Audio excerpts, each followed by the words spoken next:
ఓం శాంతి.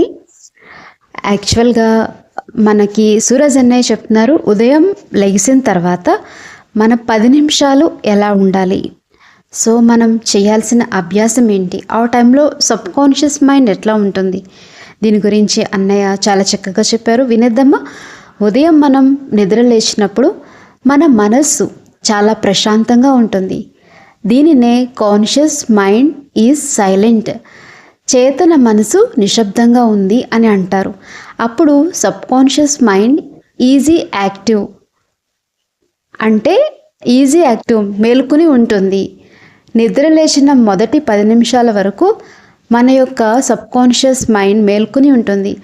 ఆ తర్వాత మనసు ఆలోచించడం ప్రారంభించగానే అది నిద్రపోవడం మొదలు పెడుతుంది.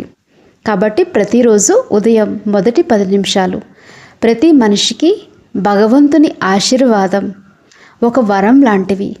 దీనిని ఎలా ఉపయోగించుకోవాలో అందరూ నేర్చుకోవాలి. అందుకే ఉదయాన్నే లేచి మీ రోజువారీ దినచర్యను ఎలా ప్రారంభించాలో మీకు ఒక చిన్న పద్ధతిని చెప్తున్నాను. మీరు కళ్ళు తెరిచినప్పుడు చూడండి. మనిషి కళ్ళు తెరిచినప్పుడు కొన్నిసార్లు నిన్నటి విషయాలు గుర్తొస్తాయి, కొన్నిసార్లు నిద్ర లేదా కలల ప్రభావం మెదడుపై ఉంటుంది, మరికొన్నిసార్లు ఏదైనా పాత టెన్షన్ ఉంటే దాని ప్రభావం మెదడుపై ఉంటుంది. మనిషి కళ్ళు తెరిచినప్పుడు కొన్నిసార్లు ఏముంటాయి, అన్ని ఆలోచనలు మెదడులోకి వచ్చేస్తాయి, అంటే బ్రెయిన్లోకి వస్తాయి. అందుకని ఆ ప్రభావాలన్నిటినీ మీరు వదిలించుకోవాలి. ఇందుకోసమే రాత్రి పడుకునే ముందు 10 నిమిషాలు మెడిటేషన్ చేసి పడుకోవడం, లేక ఏదైనా మంచి పుస్తకం చదివి పడుకోవడం మనిషికి ఎంతో అవసరం. రాత్రి నిద్రపోయే ముందు బ్రెయిన్లోని బరువులన్నిటినీ దించేసి పడుకోవడం మనిషికి చాలా ముఖ్యం.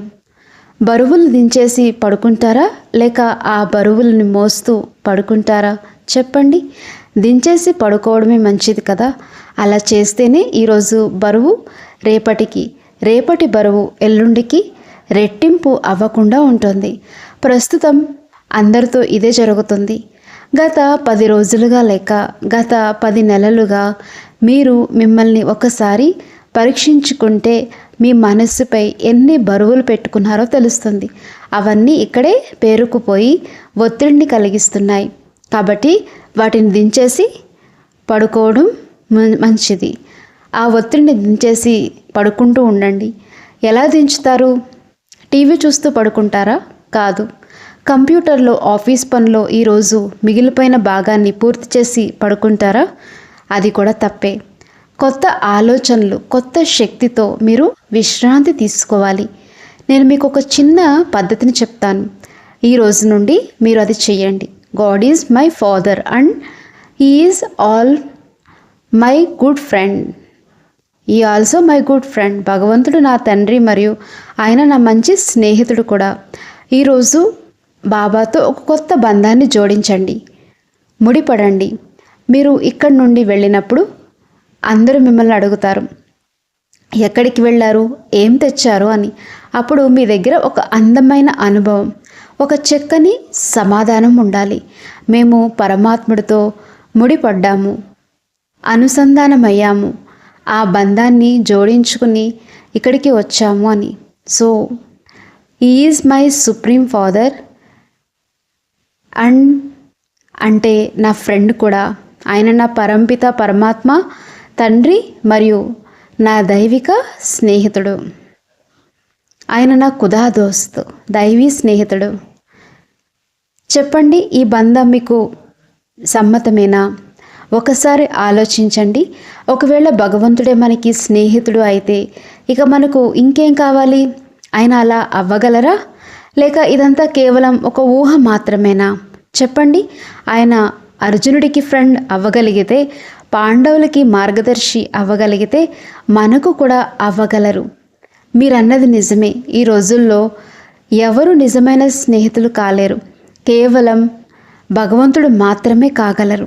కాబట్టి బాబాను మీ మంచి స్నేహితుడిగా చేసుకోండి. రాత్రి పడుకునే ముందు మీ చిన్న ఉత్తరం రాయండి. అంటే ఎవరికి? ఫ్రెండ్కి ఒక 5-7 లైన్ల చిన్న ఉత్తరం రాయండి. మిమ్మల్ని ఏ విషయమైతే బాధ పెడుతుందో లేక మీ మనసుకు భారంగా అనిపిస్తుందో దానిని బాబాకు చెప్పి బాబాకు లెటర్ రూపంలో పేరు మీద రాసేయండి. ఈరోజు ఈ విషయం నన్ను ఇబ్బంది పెట్టింది, ఈరోజు ఈ విషయం నాకు టెన్షన్ ఇచ్చింది, ఈరోజు ఈ విషయం నా తలపై ఒత్తిడి తెచ్చింది, దీనిని నువ్వే తీసుకొని రాసేయండి. ఎలా రాయాలో అర్థమైంది కదా. బాబాతో అంత ప్రేమగా రాసేయాలి. ఆ తర్వాత ఉదయం మీరు లేచినప్పుడు వచ్చే ఫలితాన్ని చూడండి. మీరు చాలా తేలికగా ఉన్నట్లు అనుభూతి చెందుతారు. ఇది అందరూ చేయాలి. ఒకవేళ కొన్నిసార్లు మీరు బాగా అలసిపోయి ఉన్నారనుకోండి, గాఢ నిద్ర వస్తుంది, తొందరలో ఉన్నారు కాబట్టి రాయలేరు, ఎందుకంటే ఇది అందరికీ జరుగుతుంది. అలాంటప్పుడు మీరు మెడిటేషన్లో కూర్చుని కేవలం 2 నిమిషాలలో ఆ విషయాలన్నీ బాబాకు వినిపించేయండి. బాబాతో ఇలా చెప్పండి, నా దైవ స్నేహితుడా, నా ఖుదా దోస్త్, ఈ భారాలన్నిటినీ నువ్వే తీసుకో, ఇవన్నీ నీకే సమర్పిస్తున్నాను. నా ఒత్తిడిని, నా భారాన్ని, నా బాధ్యతలను, నా సమస్యలను నీకే అప్పగిస్తున్నాను.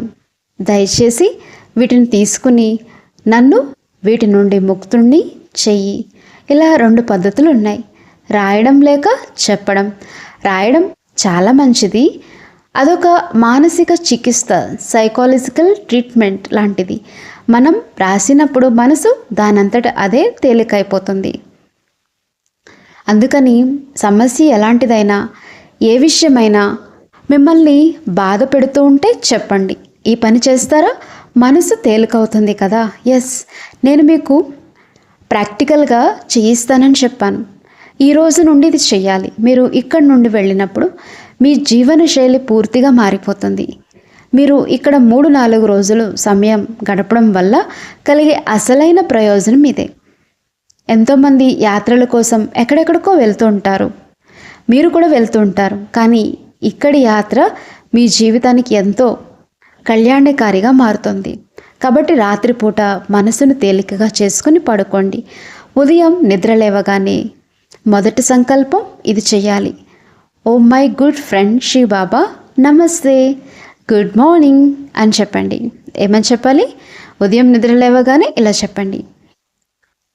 మీరు నిద్ర లేవగానే బాబాతో ముడిపడిపోతారు. ఇలా ముడిపడడం అనేది ఏదో సాధారణమైన బంధం కాదు. దీనివల్ల మీరు సర్వశక్తివంతుడైన ఆ పరమాత్మని దృష్టిని, ఆశీర్వాదాలని ఆకర్షిస్తారు. ఉదయాన్నే మిమ్మల్ని మీరు ఆయనతో అనుసంధానం చేసుకోవడం అనేది చాలా పెద్ద విషయంగా మారుతుంది. బాబాకు గుడ్ మార్నింగ్ చెప్పండి, ఎందుకంటే అందరికంటే శ్రేష్టమైనది బాబానే కదా. చూడండి, లౌకిక ప్రపంచంలోని బంధనాలలో ఎక్కడో ఒక చోట బాధ, చేదు అనుభవాలు, అహంకారం లేక కోపం ఉంటాయి. కానీ బాబాతో ఉన్న ఈ బంధంలో ఎంతో మధురత్వం, ఎంతో ఆత్మీయత ఉంటాయి. అందుకే నేను మీకు ఒక ఆలోచనను ఇస్తున్నాను. ఇప్పుడు మీరందరూ దీనిని మీ అనుభూతిలోకి తెచ్చుకోండి. Is my father, is my friend. దీని అర్థం ఏంటంటే, బాగా వినండి మరియు మీ మనసుకి హత్తుకునేలాగా చేసుకోండి. బాబా నా పరం తండ్రి అంటే ఆయన నా సొంతం. దీనిని అనుభూతి చెందడం అంటారు, అంటే అంగీకరించండి. ఎస్, అందరూ ఒక నిమిషం పాటు నిశ్శబ్దంగా కూర్చోండి. నాతో పాటుగా ఆలోచించండి. ఎవరైతే భగవంతుడో, ఎవరైతే సర్వశక్తివంతుడో, ఎవరైతే ప్రశాంత సాగరుడో, ఎవరైతే ప్రేమ సాగరుడో, ఆయన నా సొంతం.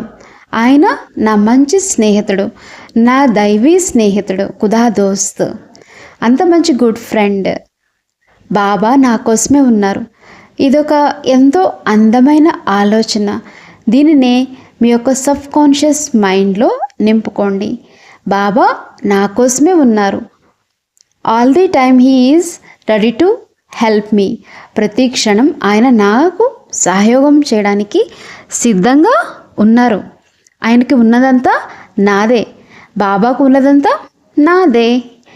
ఇలా ఉండాలన్నమాట. Thank you. ఇవి చాలా అందమైన ఆలోచనలు.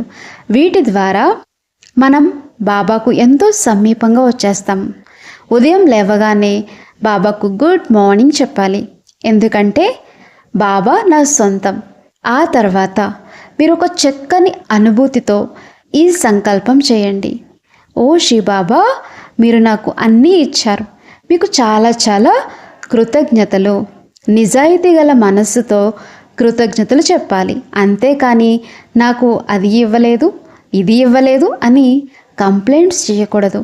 చూడండి, ఎప్పుడు అనారోగ్యంతో బాధపడుతూ భగవంతునిపై నిరంతరం ఫిర్యాదులు చేసి వ్యక్తుల చేత కూడా నేను ఈ మాటల్ని పలికించాను.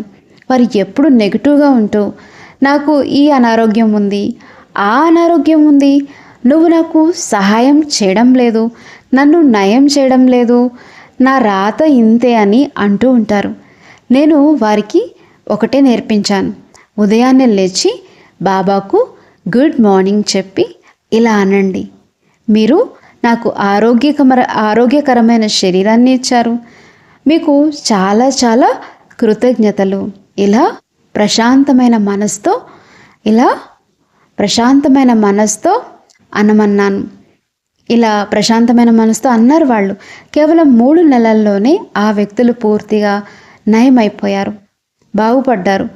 ఈ ఆపరేషన్స్ చాలా శక్తివంతమైనవి. దీనిని మీరు అందరూ ఉపయోగించండి. ఇంకా 1-2 విషయాలు చెప్తాను. ఆ తర్వాత శక్తుల్ని ఎలా మేల్కొల్పాలో తెలుసుకుందాం. తదుపరి ఆలోచన ఎంతో అందంగా చేయండి. I am the most fortunate person in the world. ఈ ప్రపంచంలో అత్యంత అదృష్టవంతుణ్ణి నేను అని నిండు మనసుతో అనుకోండి. నా అంత అదృష్టవంతుడు ఈ ప్రపంచంలో ఎవరూ లేరు. ఈ ప్రపంచంలోనే అత్యంత భాగ్యశాలి అయిన ఆత్మను నేను. ఇలా చేసి చూడండి, నిద్రిస్తున్న మీ భాగ్యం మేల్కొంటుంది. నేను దీనిని కొంతమందికి, అంటే పేదగా ఉన్నటువంటి వాళ్ళ చేత చేయించాను. వారు సాధారణంగా ఏం చేస్తుంటారంటే లేస్తూ కూర్చుంటూ తింటూ తాగుతూ ఒకటే ఆలోచిస్తారు, మేము పేదవాళ్ళం అని. నేను వారితో అన్నాను, ఇక్కడే తప్పు జరుగుతుంది. మీరు ఇలా సంకల్పం చేయండి, నా అంత భాగ్యశాలి, నా అంత ధనవంతుడు ఈ ప్రపంచంలో ఎవరూ లేరు అని చెప్పేసి నేను వారితో ఇలా చెప్పాను. అయితే వాళ్ళు ప్రాక్టీస్ చేస్తున్నారు, నా అంత ధనవంతుడు ఈ ప్రపంచంలో ఎవరూ లేరు అని. మీరు నమ్మకపోవచ్చు, కేవలం 3 నెలల్లోనే వారి ధన ద్వారాలు తెరుచుకున్నాయి. వారి పేదరికం తొలగిపోవడం ప్రారంభమైంది. మన జీవితంలో మనం సాధించే ప్రతిదానికి మన ఆలోచనలే బాధ్యత వహిస్తాయి. కాబట్టి మీ ఆలోచనలను సరిచేసుకోండి. ఉదయపు 10 నిమిషాలు మరొకసారి గుర్తు తెచ్చుకోండి.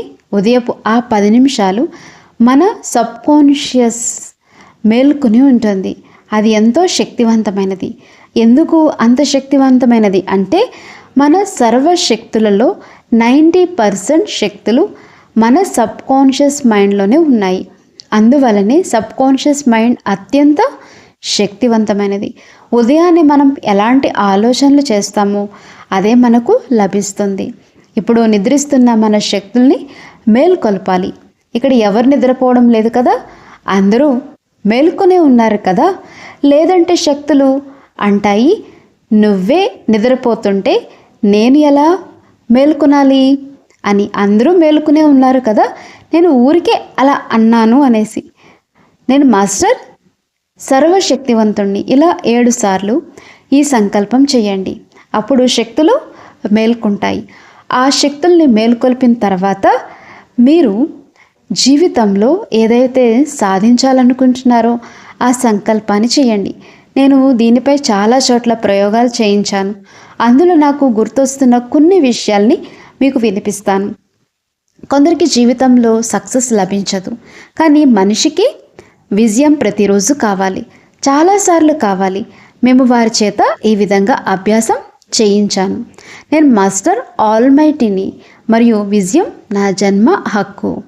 దీనిని 7 సార్లు అనుకోండి. నేను మాస్టర్ సర్వశక్తివంతుణ్ణి, విజయం నా జన్మసిద్ధ హక్కు అని మంచి అనుభూతితో అనుకోండి. ఇది నిజమైన విషయం. ఇలా వేలాది ప్రయోగాలు చేయడం వల్ల ఏమవుతుంది, ఇలా చేయడం వల్ల విజయ ద్వారాలు తెరుచుకుంటున్నాయి. ఎంతో అద్భుతమైన అనుభవాలు వచ్చాయి.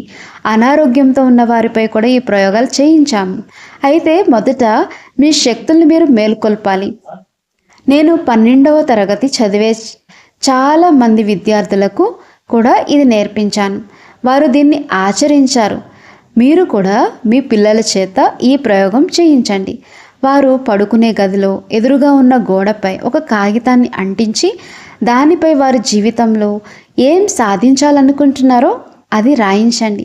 ఇక్కడ పిల్లలు కూడా కూర్చున్నారు కదా, జాగ్రత్తగా వినండి.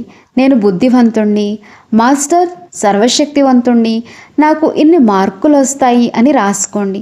ఉదయం లేవగానే మీ దృష్టి ఆ గోడపై ఉన్న 97 మార్కులు అనే అంకెపై పడాలి.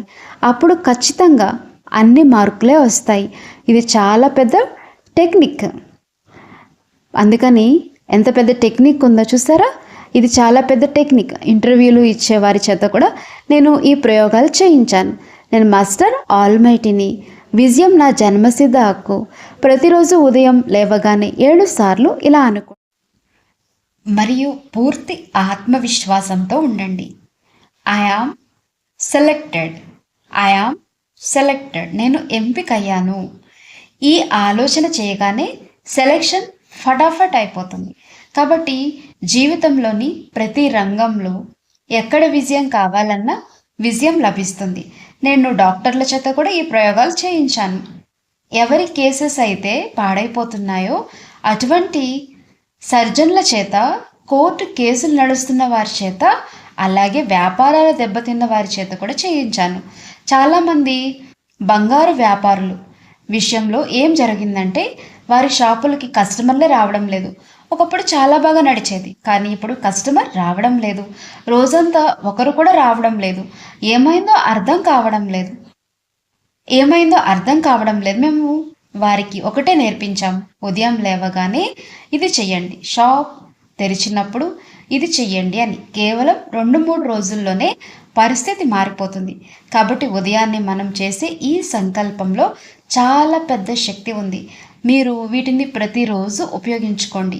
మీ శక్తులు మేల్కుంటాయి, అవి పనిచేయడం ప్రారంభిస్తాయి. ఇది మీకు నచ్చిందా? స్పష్టంగా ఉందా? మీరు దీన్ని మీ పిల్లలకు, మీ సహచరులకు కూడా నేర్పిస్తారా? ఇది చాలా మంచి విషయం. ఎందుకంటే ఈ ప్రపంచంలో సమస్యలు పెరుగుతున్నాయి. సమస్య అనే మాట వచ్చింది కాబట్టి నేను ఒక చిన్న అనుభవాన్ని మీతో పంచుకుంటాను. ఎక్కడైతే నేను ఈ ప్రయోగాలన్నింటినీ ప్రారంభించానో 40 సంవత్సరాల క్రితం నేను ఈశ్వర్య మహావాక్యాల్లో విన్నాను. సమస్యలు అంటే ఏమిటి? అక్కడ చాలా అందమైన నిర్వచనం ఉంది. సమస్యలు అనేవి బలహీనమైన మనసు యొక్క సృష్టి తప్ప మరేమీ లేదు. ఈ మాట నా మనసులోకి బలంగా వెళ్ళిపోతుంది. నేను ఆలోచించాను, ఒకవేళ బలహీనమైన మనసు సమస్యల్ని సృష్టించగలిగితే ఒక శక్తివంతమైన మనసు ఖచ్చితంగా వాటిని నాశనం చేయగలదు అని. అప్పటి నుండి నేను దీనిపై ప్రయోగాలు చేయడం ప్రారంభించాను. అప్పుడు నేను చిన్నవాడిని, కానీ నేను ప్రారంభించిన ప్రయోగాలకి కొద్దిగా విజయం లభించడం మొదలైంది. ఆ తర్వాత అవి మరింత ముందుకు సాగి ఎంతో అద్భుతమైన అనుభవాల్ని ఇచ్చాయి.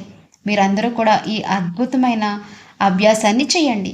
ఇప్పుడు దీని వెనుక ఉన్న రహస్యాన్ని నేను మీ ముందు ఉంచుతాను. చాలా జాగ్రత్తగా వినండి. ఇప్పటి నుండి మీ ప్రతి దాన్ని మార్చుకోండి. మన ప్రతి ఆలోచనలోనూ ఒక సృజనాత్మక శక్తి ఉంటుంది.